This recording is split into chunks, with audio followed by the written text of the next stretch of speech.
हम अपने दोस्तों के साथ मिलके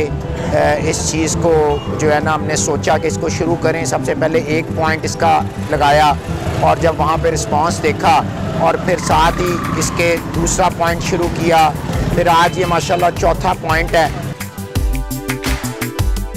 उसमें 7 लंच बॉक्स होता है, 7 उसमें रोटियां होती हैं, जिसमें कि जो दुकानों पे काम करने वाले सेल्समैन और दूसरे लोग यहाँ से राहगीर वो ले जा के उसको बड़े अच्छे तरीके से एक शख्स खा लेता है। और ये मैं आपको बता दूं कि इस महंगाई के दौर में 30 रुपये का लंच बॉक्स देने का मतलब है ये तकरीबन जो है वो हम 40 to 50% कॉस्ट जो है वो लेते हैं और 56% कॉस्ट जो है वो हम लोग मिल के कंट्रीब्यूशन के ज़रिए जो है वो हम अपनी पॉकेट से डालते हैं। पहले तो जी ये 8 बाज़ार हैं, कोई मेरा ख्याल है 40-50 हज़ार के करीब यहाँ दुकान है। हर दुकान पे 4-4, 6-6, 5-5 सेल्समैन काम कर रहे हैं। वो अपनी दुकानों से 100 रुपये के करीब, 80 रुपये के करीब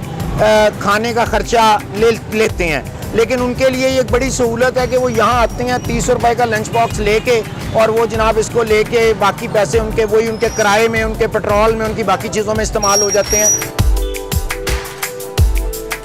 बिल्कुल फ्री खाना कई जगहों पे लोग देते हैं, तो हमने ये समझा कि पैसे ना रखने की बजाय 30 रुपये रख दो ताकि जो शख्स भी यहाँ से आके खाना ले कम से कम वो प्राइड के साथ, वो एक रिस्पेक्ट के साथ उसको ये फीलिंग आए कि भाई मैं पैसे दे के चीज़ ले रहा हूँ, ना कि उसके अंदर ये एहसास आए कि यार मैं शायद ये जो है ये मेरा हक ही नहीं है और मैं बगैर। तो हम समझते हैं कि ये पैसे बेशक कम कीमत रख लें लेकिन कौम के अंदर एक मजाज ऐसा है कि हमने खुद करके खानी है।